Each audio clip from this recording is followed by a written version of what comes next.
we are a young nation state. We just celebrated 70 years of political independence. But we are a very ancient civilization with rich, enduring, and extraordinarily long-lived philosophical, spiritual, and artistic traditions. The late Kannada writer U.R. Ananthamurthy, who was a fellow townsman of mine and also a friend, once remarked in similar terms to Blackwell about how special and how privileged it is to be an artist or a writer or a filmmaker or a photographer in India. He said, supposing, India lives, this is how he put it, he said, India lives in the 12th, simultaneously in the 12th century and the 21st century. So, he, speaking for himself, he said, I am a contemporary of Kabir and of Vikram Singh. Whereas for a British writer, you can't think of, Kashio Ishiguro, who just got the Nobel Prize. He's not a contemporary of Chaucer and Shakespeare and Salman Rushdie. He's only a contemporary of Salman Rushdie. Now, we live in the 12th century and the 21st century and every century in between. You just have to travel on an Indian road to find that out. Now, so we have that diversity and we have the depth. And finally, we have our democracy. These are the three pillars that sustain India. Our diversity and our civilizational depth, our social, cultural, ecological, aesthetic diversity. Our civilizational depth encoded, enhanced, and embodied in our democracy. Now, our democracy is indeed the most reckless experiment in human history. The chapter of the 1952 elections in my book, India After Gandhi, is called The Biggest Gamble in History. Those were the terms of a Madras editor, who, I'm embarrassed to say, a relative of mine, whose nephew actually went to the Doon School, who said, this is the first and last election India will have. Because we are too poor, too diverse, 65% of the population is illiterate. So this is the biggest gamble in history. And after every famine, every failure of the monsoon, every death of a prime minister, epitaphs have been written for Indian democracy. In early 1967, the correspondent of the London Times came to this country, wrote a series of reports on what he called our disintegrating democracy, and concluded with a magisterial prediction offered in January 1967 that Indians will soon vote in their fourth and last gendered election. We've had, I think, 12 since then. And I think there is an impatience among some sections of the Indian middle class with our democracy. But I invite you to look at the alternatives. Winston Churchill, who is not a person I normally quote with approval, once said, parliamentary democracy is the worst system of government invented by humans, except for all the others. I was some years ago, 10 or 15 years ago, lecturing at the University of California at Berkeley on a panel with an exile from Indonesia. And I was saying nasty things about the way politicians are corrupt, our administrative system is dysfunctional, our police is violent, our judges are slow and not always above board, and so on and so forth. And he listened to me, and he said, that's fine.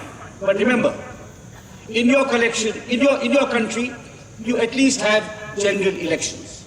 In my country, we have the elections of the generals. Now, but when you consider Indian democracy, regular, free and fair elections are only one aspect of what makes our political experiment so special, so unique, so daring, and indeed so reckless. There is also our religious freedom. I spoke about our religious diversity, but it's very important to underline that the founders of the Indian Republic were insistent that this democracy would be sustained, furthered, and safeguarded, whatever happened. You only have to read Jawaharlal, I urge all of you to read Jawaharlal Nehru's letters to chief ministers that he wrote in the first weeks of independence. Now, Jawaharlal Nehru is a much misunderstood and maligned man today, partly because of what happened after him. It may be impolitic to say it in the room school, but I'm not known for being polite, especially when it comes to the truth. And one of the wisest remarks ever made to me was by the great sociologist Andre Bete, who was a professor at Delhi University, who once told me, he said, Ram, the story of Nehru is a reversal of the biblical injunction. In the Bible it is said, the sins of the fathers shall be visited on 7 successive generations. In the case of Nehru, the sins of 7 successive generations have been retrospectively and unfairly visited on him.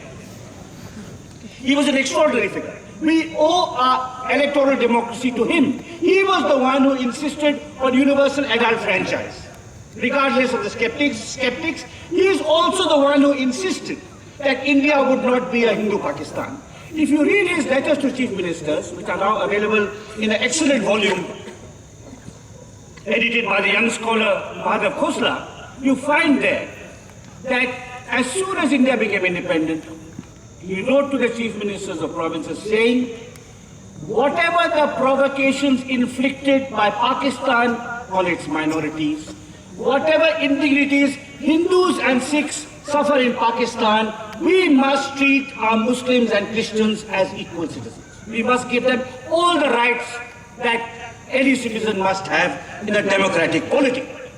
And I think that's a very important aspect of the Indian experiment with democracy that is presently in peril, that we must think about. That our religious diversity is crucial to sustaining our democracy and our national unity.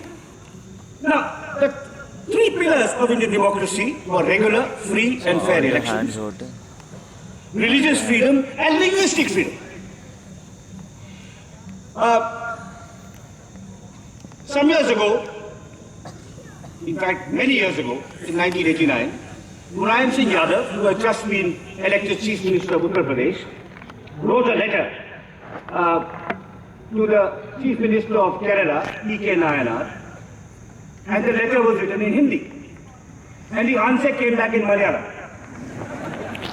Now he got the message, because there are many fewer people in Lucknow who understand Malayalam than there are people in Trivandrum in Hindi. So he wrote back in English, and of course he sent his son also then to an English medium school.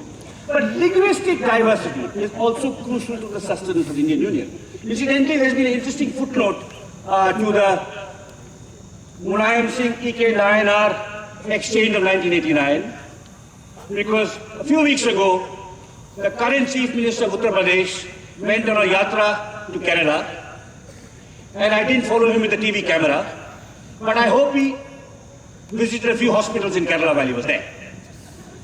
Because every state in India is diverse, is unique, it's special, and every state of India can learn something from the other state of India. Every cultural, religious community of India is special and diverse.